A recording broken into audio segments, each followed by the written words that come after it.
Les paroles que Dieu adresse à son peuple contiennent cette exhortation.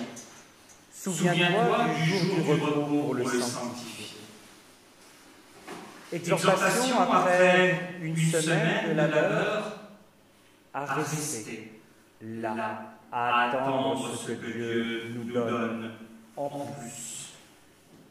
Nous arrêter pour pouvoir alléger le poids de nos épaules, retrouver le temps de la confiance, le temps où nous sommes portés, le temps où nous pouvons sentir que Dieu se mêle de notre histoire, qu'il s'en mêle pour que nous soyons en paix, pour que nous puissions vivre ce temps de repos comme un temps de fête.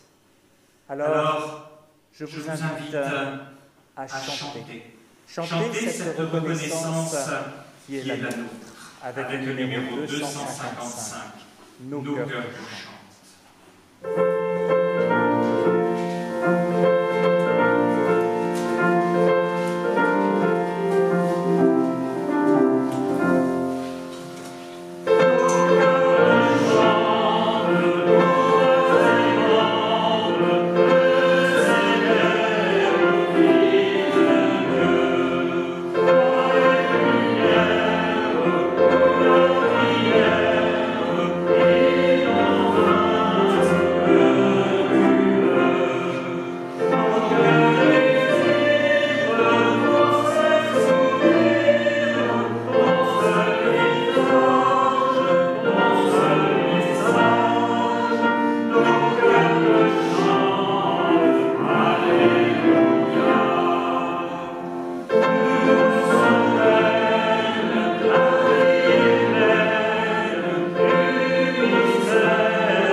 Notre calendrier de lecture nous invite à relire ce matin le début du psaume 105. Louez le Seigneur, dites bien au qui est Dieu. Annoncez aux autres peuples ses exploits. Chantez pour lui, célébrez-le par vos chants, parlez de toutes ses merveilles. Soyez fiers de lui, car il est saint. Ayez le cœur en joie, vous qui cherchez le Seigneur. Recherchez le Seigneur et sa force. Cherchez continuellement sa présence. Vous qui descendez d'Abraham, son serviteur, vous, les fils de Jacob qu'il a choisis, rappelez-vous les merveilles qu'il a faites. Rappelez-vous ses prodiges, les jugements qu'il a prononcés. Notre Dieu, c'est lui le Seigneur. Ses jugements concernent la terre entière. Il se souvient de son alliance pour toujours. Il a donné sa parole pour 1000 générations. Dieu du Sinaï, maître de toute fidélité, qu'il nous est bon d'être ici réunis en ton nom, car tu nous donnes ton visage de gloire pour aujourd'hui et pour demain, pour que rayonne ta sainteté autour de nous. Sois béni pour qui tu es. Dieu du prophète de Galilée, Père prodigue, qu'il nous est bon d'être ici réunis en ton nom, car tu nous donnes ton visage de compassion pour aujourd'hui et pour demain, pour que déborde ta tendresse autour de nous. Sois béni pour qui tu es. Dieu du souffle ardent, Seigneur de toutes les langues, qu'il nous est bon d'être ici, réunis en ton nom. car tu nous donnes ton visage de ferveur pour aujourd'hui et pour demain, pour que vive ton amitié autour de nous, sois béni pour qui tu es. Et donne à nos cœurs de pouvoir chanter tes louanges en tout temps et en tout lieu. Dieu trois fois saint, trois fois béni. Je vous propose de chanter le psaume 33.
Toi, le Père, qui nous a donné les 10 paroles au désert, nous tournons vers toi notre prière.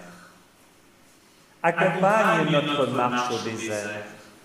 Délivre-nous de la tentation de nous délivrer nous-mêmes.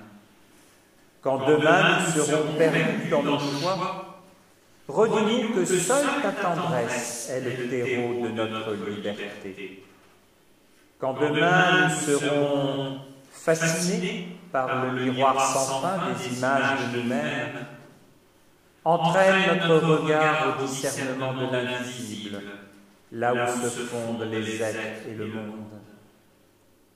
Quand demain nous manipulerons ton nom pour asseoir nos positions, rappelle-nous que tu es un Dieu du voyage dont le nom ne se prononce pas.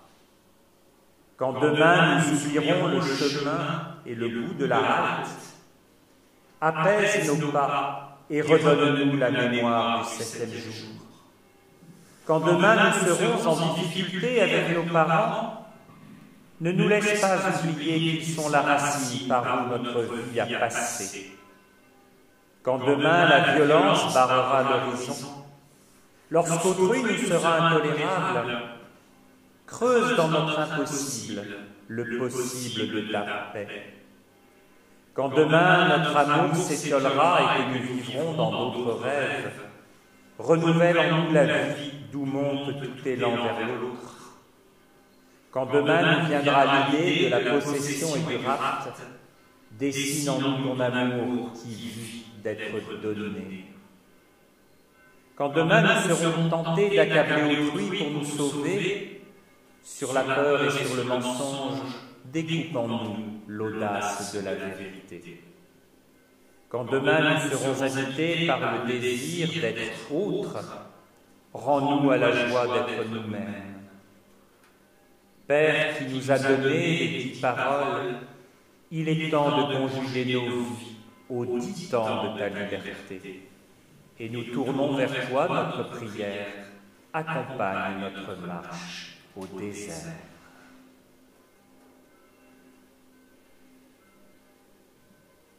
Il n'est jamais trop tard pour Dieu.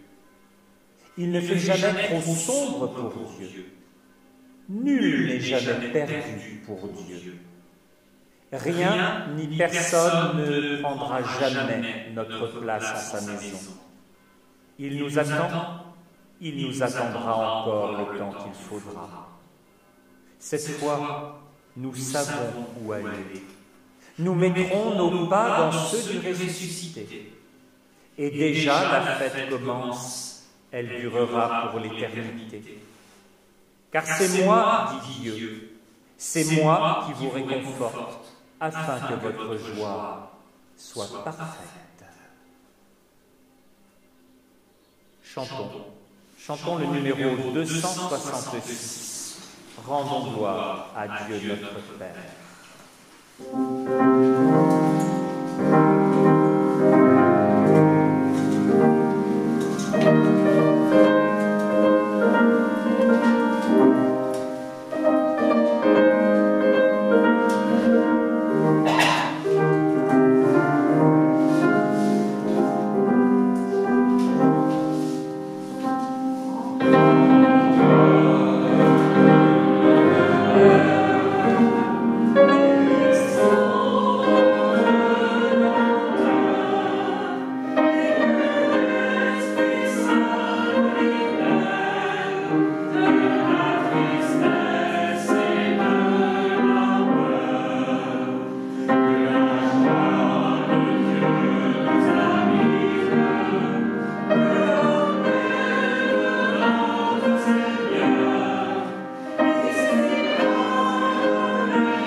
Dieu qui ouvre mon nom sur ma pauvreté d'aujourd'hui, sur ma tiédeur et ma peur, je découpe une parole pour te dire « Je crois ». Je crois que tu es la source et l'origine de toutes choses. En toi, la vie prend la couleur d'une naissance. C'est pourquoi je peux t'appeler Père. Je crois qu'en Jésus-Christ, le Fils de ta tendresse, tu donnes à chaque être son visage d'humanité. C'est pourquoi toute rencontre a sa promesse. Je crois que l'Esprit délie les cœurs et passe entre nous sur les ailes de l'amour. C'est pourquoi nos pas sont plus légers. Dieu qui ouvre mon nom sur ma tiédeur et sur ma peur, sur ma foi qui cherche ses mots, je découpe une parole pour te dire « Je crois ».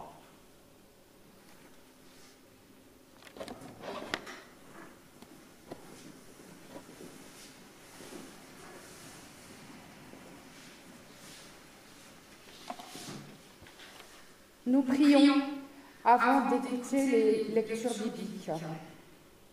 Seigneur, ta parole est pour les hommes semence de vie, ferment du royaume et germe d'espérance. Dispose nos cœurs et nos esprits pour que nous la recevions avec simplicité et avec joie. Que ta parole nous fasse porter les fruits que tu attends. Nous te le demandons par Jésus-Christ notre Seigneur. Amen. Nous lisons tout d'abord dans l'Ancien Testament, dans Exode, chapitre 33, les versets 18 à 23. Moïse lui demanda « Permets-moi de contempler ta gloire. » Le Seigneur dit alors « Je passerai devant toi en te montrant toute ma beauté et en proclamant mon nom, le Seigneur. J'aurai pitié de qui je veux avoir pitié, et j'aurai compassion de qui je veux avoir compassion. Cependant, ajouta-t-il, tu ne pourras pas me contempler de face, car aucun être humain ne peut me voir de face et rester en vie. Il y a ici, tout près de moi, un emplacement, un rocher où tu te tiendras. Quand je passerai en manifestant ma gloire, je te cacherai dans un creux du rocher, en te couvrant de ma main, jusqu'à ce que je sois passé. Ensuite, je retirerai ma main, et tu me verras de dos, puisque l'on ne doit pas me voir de face. Puis, dans l'épître de Paul aux Corinthiens, chapitre 2, les versets 1 à 10. Quand je suis allé chez vous, frères et sœurs, pour vous annoncer le projet de salut révélé par Dieu, je n'ai pas usé d'un langage compliqué ou de connaissances impressionnantes, car j'avais décidé de ne rien savoir d'autre durant mon séjour parmi vous que Jésus-Christ et, plus précisément, Jésus-Christ crucifié. C'est pourquoi je me suis présenté à vous faible et tout tremblant de crainte. Mon enseignement et ma prédication n'avaient rien des discours de la sagesse humaine, mais c'est la puissance de l'Esprit divin qui en faisait une démonstration convaincante. Ainsi, votre foi ne repose pas sur la sagesse humaine, mais bien sur la puissance de Dieu. J'enseigne pourtant une sagesse aux chrétiens spirituellement adultes. Mais ce n'est pas la sagesse de ce monde, ni celle des puissances qui règnent sur ce monde et qui sont en voie de disparition. Non, j'annonce la sagesse du projet du salut de Dieu, caché aux êtres humains.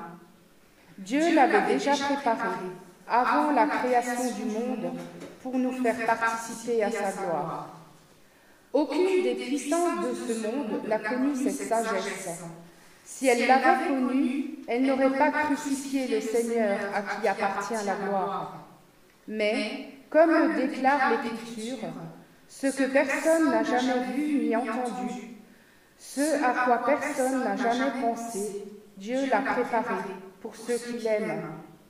Or, c'est à nous que Dieu l'a révélé par l'Esprit Saint. En effet, l'Esprit peut tout examiner, même ce qui est le plus profondément caché en Dieu. Puis, dans le Nouveau Testament, dans l'Évangile selon Jean, nous lirons le chapitre 2, les versets 1 à 11.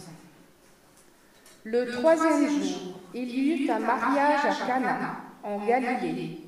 La mère de Jésus était là, et on avait aussi invité Jésus et ses disciples à ce mariage. Le vin se mit à manquer.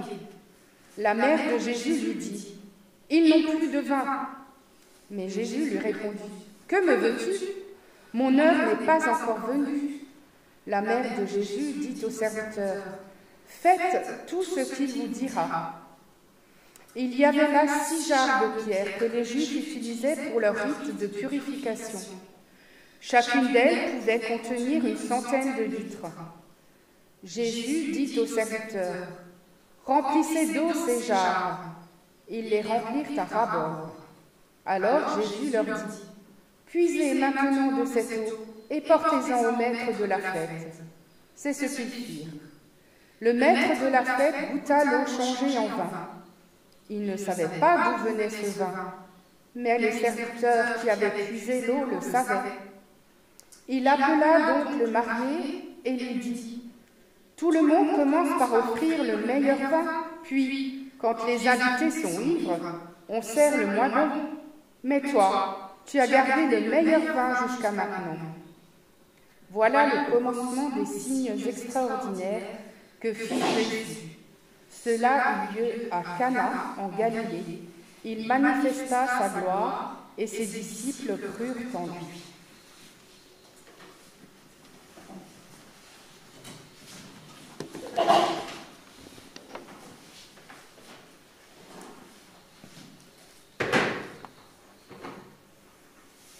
Un de nos profs à la fac attirait notre attention sur une petite phrase qui est communément tendue comme perche aux personnes déprimées et qui pourtant est inefficace. Vous la connaissez bien, cette petite phrase. Elle dit « Mais enfin, tu as tout ce qu'il te faut. » Avoir tout ce qu'il faut, avoir tout ce dont nous avons besoin, tout ce dont nous aurions envie, c'est ne plus avoir de combat, de conquête à mener. C'est ne plus avoir de désir pour nous mettre en route. C'est n'avoir plus que la mort à attendre pour en finir. Et ça, ce n'est pas la vie. Moïse, Paul, Marie pourraient être considérés comme comblés. Nous pourrions en faire des modèles à suivre. Pourtant, les textes d'aujourd'hui nous le disent. Il leur manque à chacun un petit quelque chose. Ce petit quelque chose qui les rend humains et qui nous permet de recevoir bien plus encore de leur part. Parce que chacun des trois, aussi grand qu'il ait pu être, s'est heurté à la frustration de Dieu qui ne répond pas tout de suite, mais qui, en plus, répond à côté. Moïse, dans cette histoire, il gagne, lui qui a été élevé à la cour de Pharaon comme futur meneur d'hommes, il gagne de se voir rappeler que dans toute cette histoire, il n'est jamais que le second, derrière un Dieu dont il ne voit que le dos. Il apprend ainsi l'humilité, une humilité qui le libère de sa tendance naturelle à se croire tout-puissant, suffisamment tout-puissant pour s'autoriser à briser les tables de la loi que Dieu lui avait personnellement remises, suffisamment tout-puissant pour négocier en tête-à-tête avec Dieu comme un vrai marchand de tapis le sort de tout un peuple. Moïse gagne dans cette histoire d'être rassuré alors qu'il doute, d'être rassuré parce que Dieu lui offre la proximité la plus intime. Il passe devant lui, il le couvre de sa main. Alors que partout ailleurs dans le texte, Moïse nous est montré comme étant un porte-parole entre deux interlocuteurs bien éloignés l'un de l'autre. Paul aussi gagne dans cette histoire. Il gagne parce que lui, qui a été formé auprès des plus grands maîtres religieux de son temps, Paul gagne de redécouvrir les limites de son intelligence, les limites de son savoir, les limites des techniques de persuasion ou de manipulation qui sont le lot des grands orateurs. Il le découvre parce qu'il n'a finalement à transmettre qu'un message qui est totalement inaudible par son auditoire, irrecevable par son contenu. C'est alors qu'il découvre toute la puissance de l'Esprit, l'Esprit de Dieu qui ouvre et qui éclaire les cœurs les plus endurcis. Paul doit réfréner ses pulsions de guide théocratique pour se faire pédagogue et endosser la vie des autres tels qu'ils l'ont au quotidien pour les rejoindre et pour les comprendre et se faire comprendre. Mais sur ce chemin difficile pour lui, il reçoit l'assurance que si son travail d'apôtre est utile, c'est bien parce que Dieu lui a d'abord préparé le terrain et parce qu'après lui, Dieu prend soin de ce terrain après que lui ait opéré les semailles guidées par Dieu. Marie aussi y gagne. Elle qui a reçu de l'archange le plus bel hommage qui pouvait être d'une fidélité reconnue et récompensée par Dieu. Marie qui avait aussi failli disparaître parce que les hommes voyaient au contraire en elle la marque d'une totale indignité. Marie gagne d'être confortée sur son chemin de confiance et d'obéissance. Il faut qu'elle ose affronter Jésus et le bousculer dans ses plans initiaux. Il faut qu'elle entre en intercession pour ceux qui sont derrière, en train de fêter sans se rendre compte de ce qui se passe. Il faut qu'elle entre en intercession pour que la fête se poursuive et que la joie de ce jour ne cesse pas. Il faut qu'elle entraîne les autres à se mettre eux aussi, totalement et sans discuter au service de Dieu, même en allant à rebours des bons usages, pour que Jésus intervienne et libère la puissance de Dieu en faveur des hommes. Marie redevient alors, dans l'ombre, cette ombre qui aura toujours été la sienne, cet extraordinaire témoin que nous ne devons pas perdre de vue. Ce serviteur tranquille mais efficace de la moisson du Père. À voir tous ces personnages, nous comprenons que Dieu est un Dieu du presque. Dieu répond presque à nos attentes. Et si Dieu n'était pas un Dieu du presque, il ne serait que le moule en creux de nous-mêmes. Une de ces orthèses qui, si on ne les enlève jamais, finissent par laisser nos muscles fondre, nous laissant totalement sans force. Si Dieu n'était pas un Dieu du presque, quel espace aurions-nous? Quel espace aurions-nous pour être nous-mêmes, pour nous épanouir, pour nous chercher, pour devenir nous-mêmes? Dieu nous offre ce presque pour que nous puissions dire non, afin que nos oui soient vrais, afin que Dieu ne soit pas pour nous uniquement une idole, ou pour que nous ne soyons pas uniquement pour lui dépendants. Ce presque nous rappelle à l'ordre face à nos velléités de démesure, nos illusions de maîtrise ou de puissance.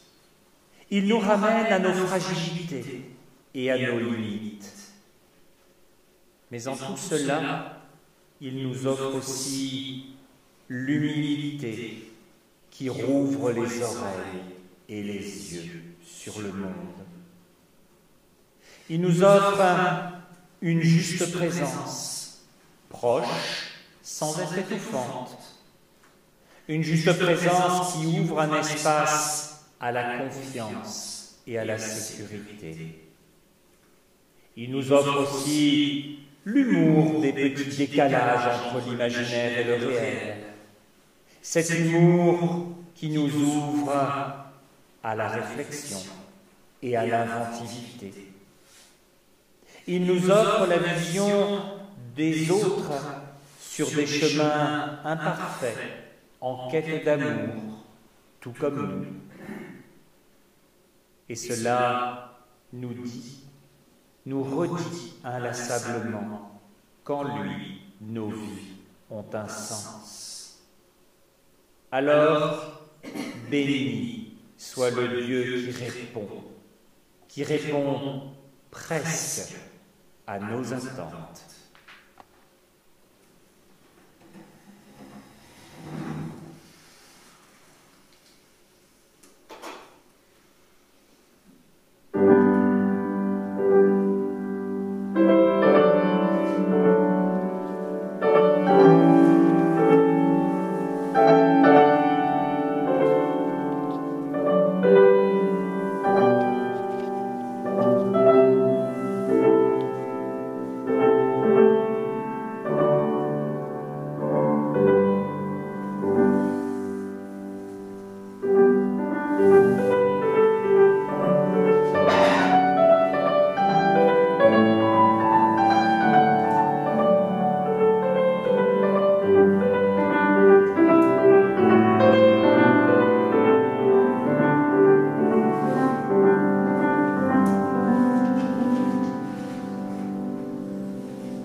Dans les jours qui viennent, quelques rendez-vous nous sont proposés.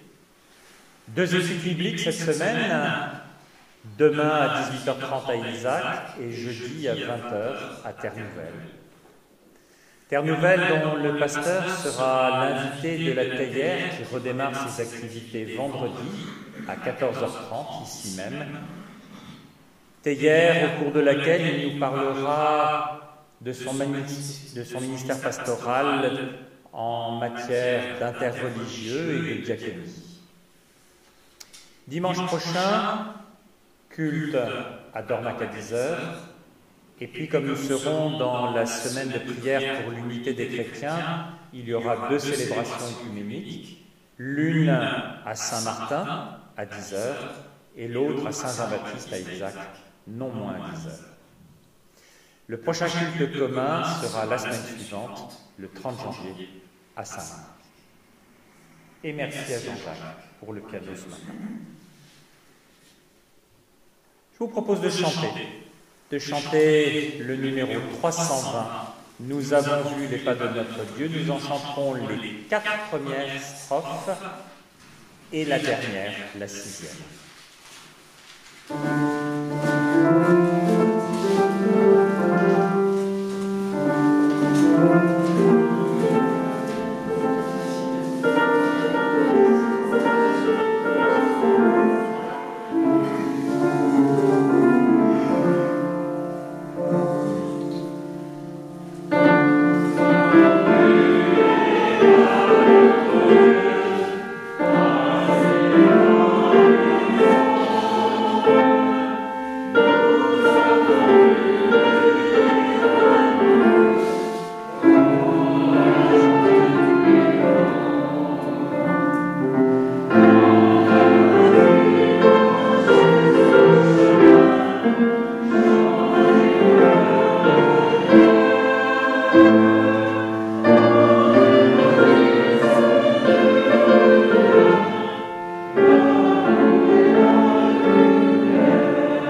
Seigneur, nous osons encore nous présenter devant toi pour te prier de prendre soin de nous.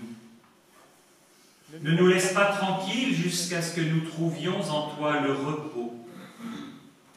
Combat contre nous et pour nous, jusqu'à ce que ta paix pénètre en nous. Inspire nos pensées, nos paroles, notre comportement dans les rapports que nous avons les uns avec les autres. Sans toi, nous ne pouvons rien. Avec toi et à ton service, nous pouvons tout. Sois présent et agis au milieu de nous, dans nos familles, dans nos villes, parmi leurs habitants. Assiste les malades et les mourants. Secours les pauvres, les opprimés, les égarés. Sois avec ceux qui nous gouvernent comme avec ceux qui dirigent les grandes nations. Veille sur ceux qui disposent des instruments du pouvoir, sur ceux qui forment l'opinion publique.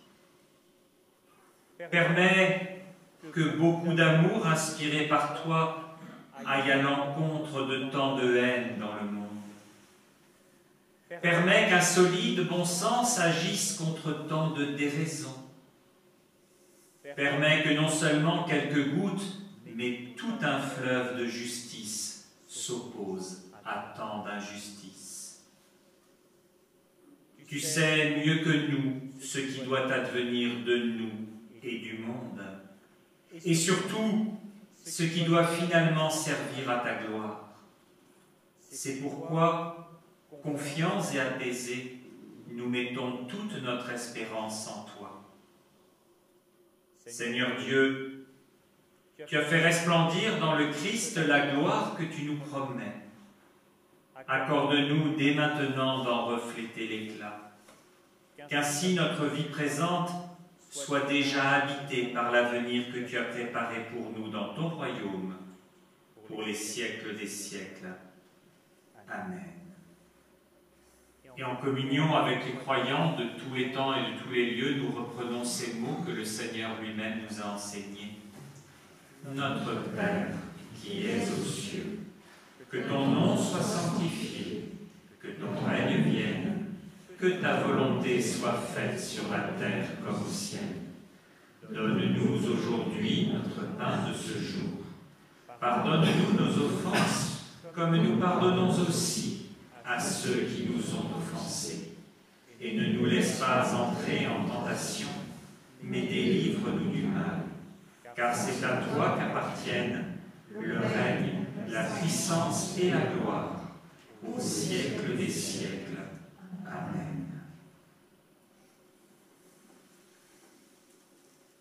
Que le Dieu de tendresse qui a levé Jésus d'entre les morts fasse lever en nous ce qui est mort et qu'il nous conduise à la vie. Allons dans sa paix. Que l'Éternel fasse rayonner l'habit de lumière qu'il a posé sur chacun d'entre nous et qu'il nous garde dans son amour. Le Seigneur est avec nous tous. Que le Dieu de toute promesse fasse lever en nous la plus belle des moissons et nous transforme en semeurs de son royaume. Le Seigneur est avec nous tous. Bon dimanche, bonne semaine.